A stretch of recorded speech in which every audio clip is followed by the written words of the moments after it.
kids will break down in tears over not getting one Skittle. You're either a disciplinarian at the beginning and you can relax, that's what I do, or if you start relaxed, good luck. You can't get it back. I'm sorry, you just can't. So this is the holy grail of making it 10 or 20 days without a behavior issue. I said it once when they were in the hallway. I was messing around with them. I was like, crisscross applesauce, hands you like. And 3 kids dropped to the ground like this. It was really like a Pavlov thing. It was really funny.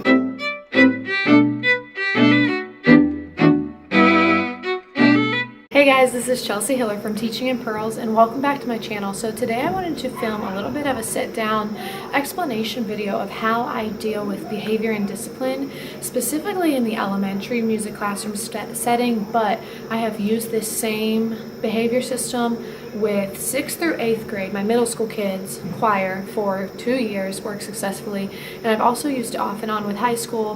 When I was student teaching, I used it with high school, and when I was helping with show choir, I used it with high school. So it's a system that can pretty much be used for any grade level, but specifically I would say grades 4 and above. When you feel like your students are starting to understand their actions and really doing the wrong things on purpose, knowing the consequences, that's when I feel like this system can be put into place. So what I do to tell you quickly what I do for K to 3, in my opinion, my kindergarten through 3rd grade students, typically when they're doing bad behavior, making bad choices, even when it's cursing, hitting, things like that, those are usually because they're a product of their environment. They see that stuff at home. I work in an inner city school, so that's just the kind of stuff they see at home. So for me to tell them they can't do it at school, like, they obviously can't, but they need to be taught that. And I feel like from K to 3 they're still learning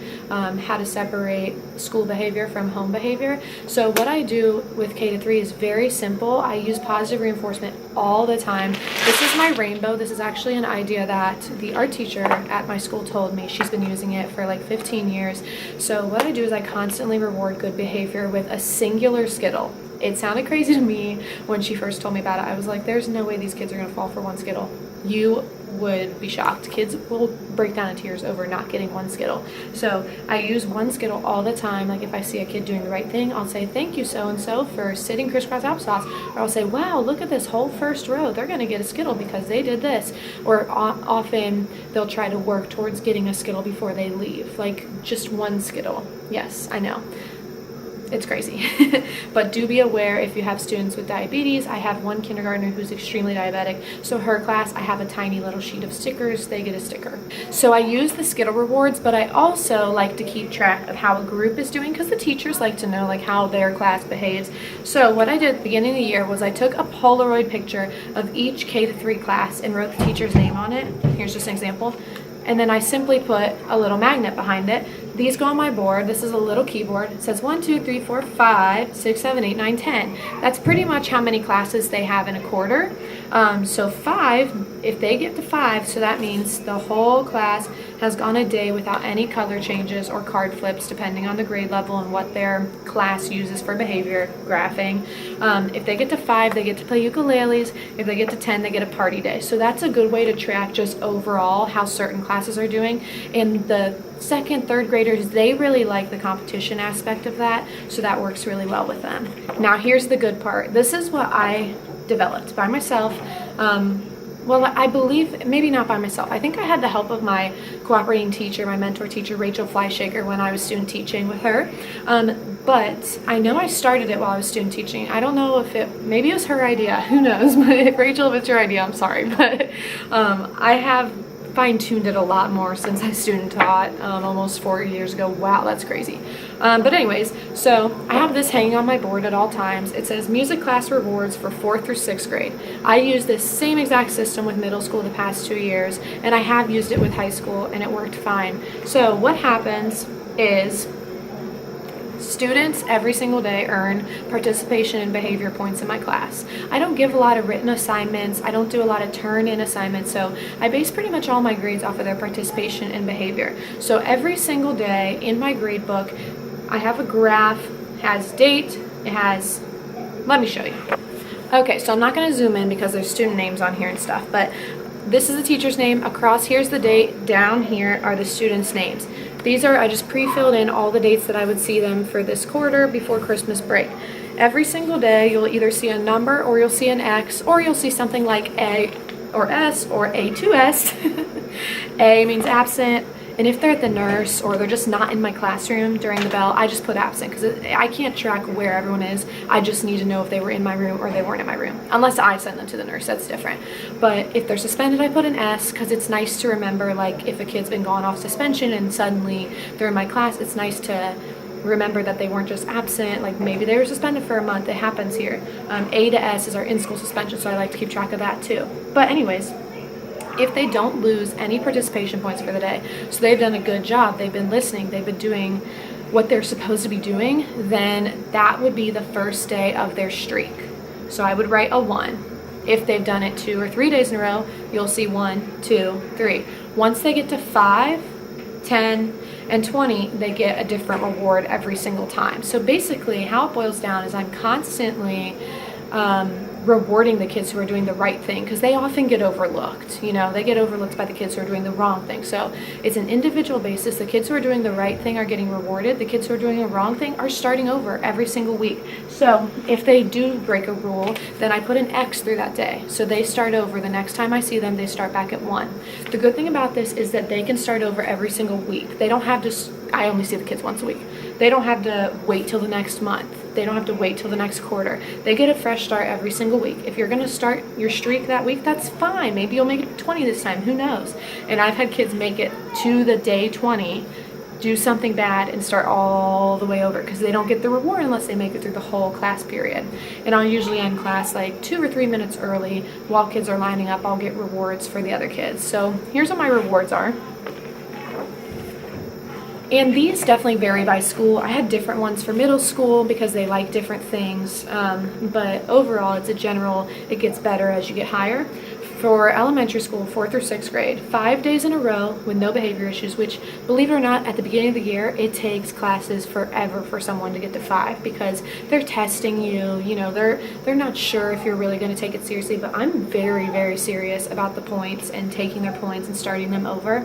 I'm super serious about that as soon as the school year starts so that they know I mean business, because you can always start off as a hard head and ease up. You can't start as an easy peasy person and then become a hard head. You know what I'm saying? Like, you're either a disciplinarian at the beginning and you can relax, that's what I do, or if you start relaxed, good luck. You can't get it back. I'm sorry, you just can't, unless you get a new set of kids next year. You just have to start off serious so they know you mean business, and you can always relax. That doesn't mean that you're mean to them. That doesn't mean the like don't smile until Thanksgiving.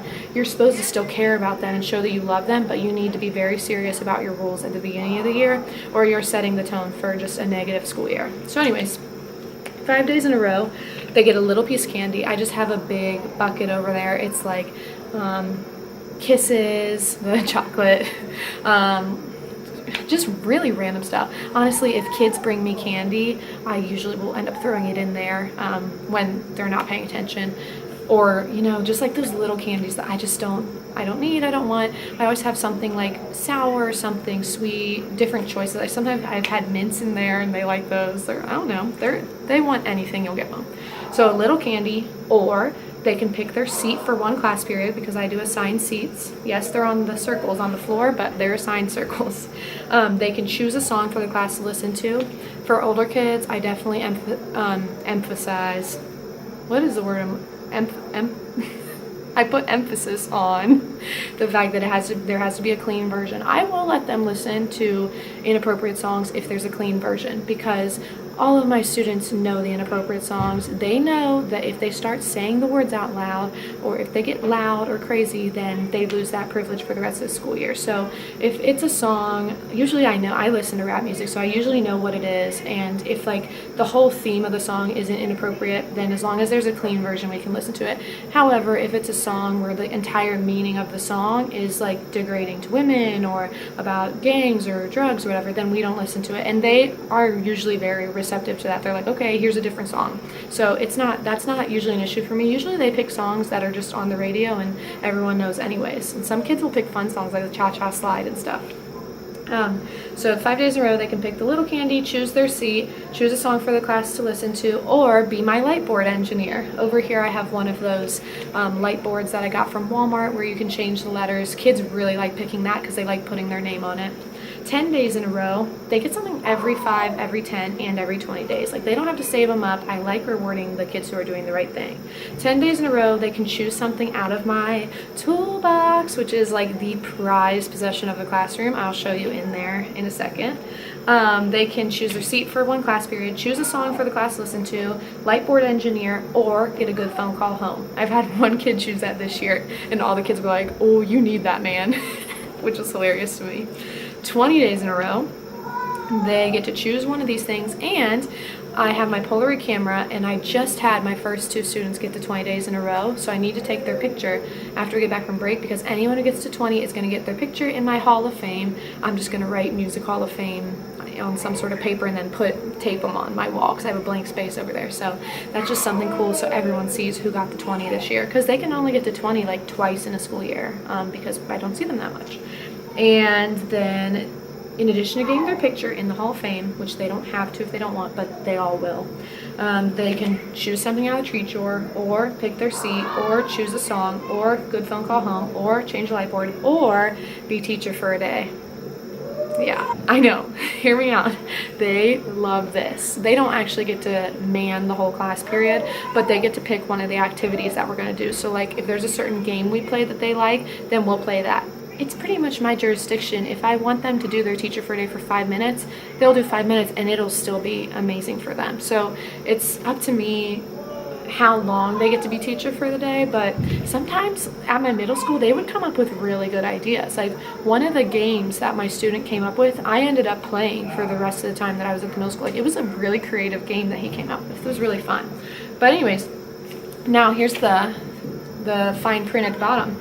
If their whole class, which has not happened and might not happen, receives 10 days in a row without losing their points or starting over, whatever you want to call it, then their whole class can choose music video day, solo day, musical game day, instrument day, just a fun music related day where they feel like they're just having fun, hanging out, but really they're still learning stuff, because that's how I like to teach. I like to sort of trick them into learning. Like, they don't always need to know that they're super engaged. They can be super engaged without me telling them, if that makes sense.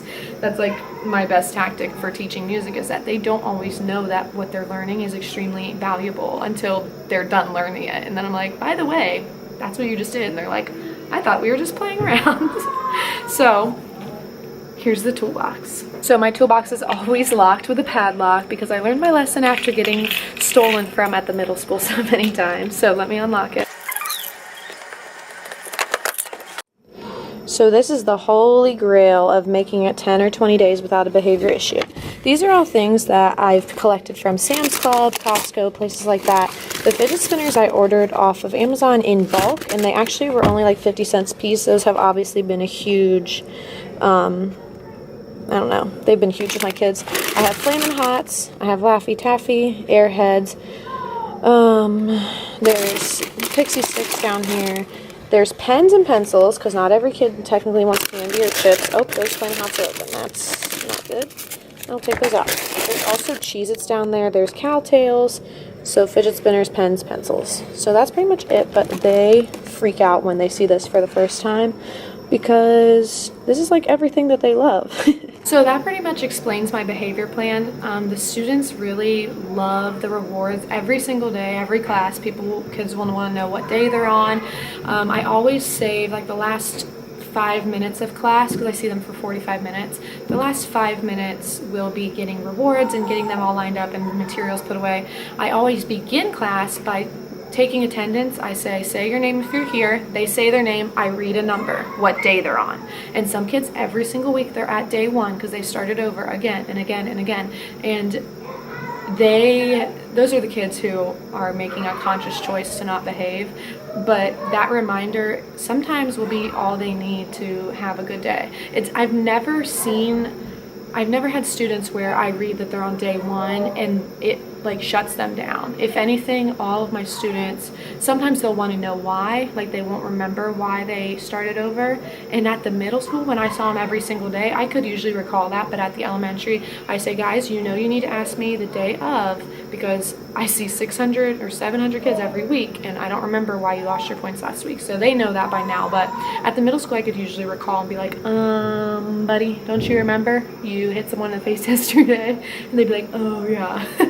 But yeah, so this behavior plan works really well with different grade levels. To remind you, I do teach in Title I schools. I've never taught in any suburban settings. I've only taught in, a very urban setting right now. And then my last school was a mix of urban and like a handful of suburban thrown in there.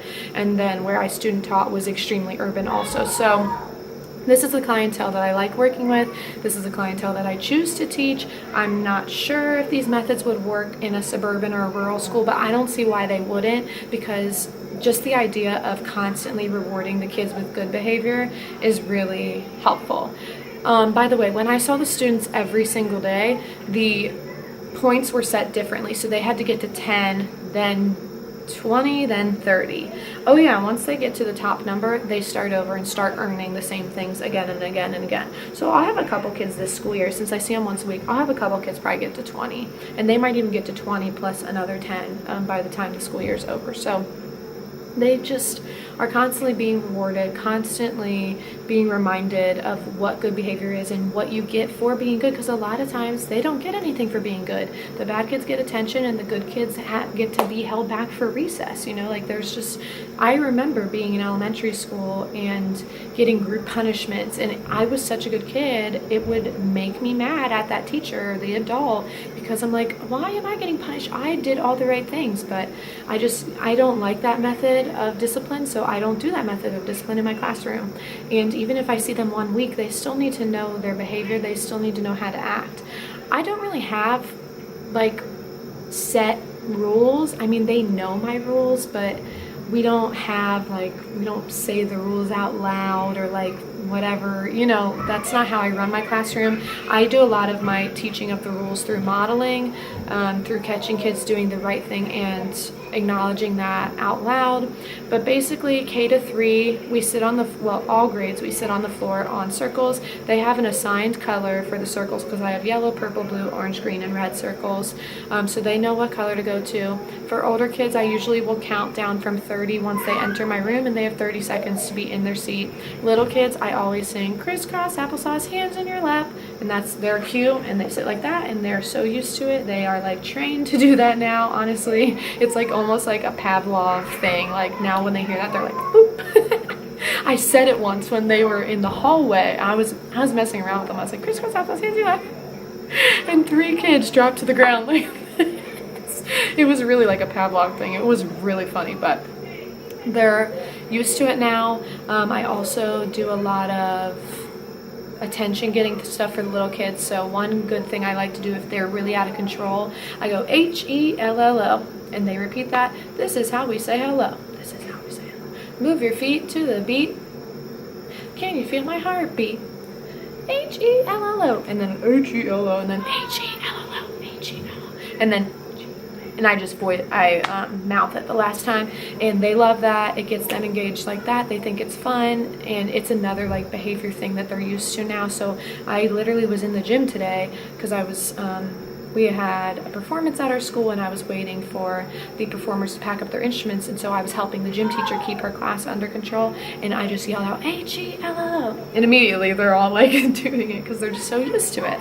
So as long as you pick a routine that works for you and stick with it, then your rapport with your students is going to go so much further. They're going to know that you have expectations. Students like expectations. They like to know what to expect. They don't like to come into a room that's chaos and that they don't know what's going to go on that day, and if their teacher's going to get upset because they're being loud, or if their teacher's going to be loud with them. Like, they like to know who you are, what you're about, and then they'll love you. And obviously you need to care about them and show that, but they really do appreciate good discipline and good routines for them to follow, because I know for my students in these Title I schools, they're not getting routines at home for the most part. They're not getting procedures to follow when they get home. Like, a lot of them are taking care of themselves and making the rules up as they go, so they like having that in the school setting. So I hope this video was helpful for you. If you have any more videos you'd like me to sit down and talk about different things that I do in my classroom or whatever, then leave me a comment below. Make sure to subscribe because I post a classroom vlog every single week. So I film myself like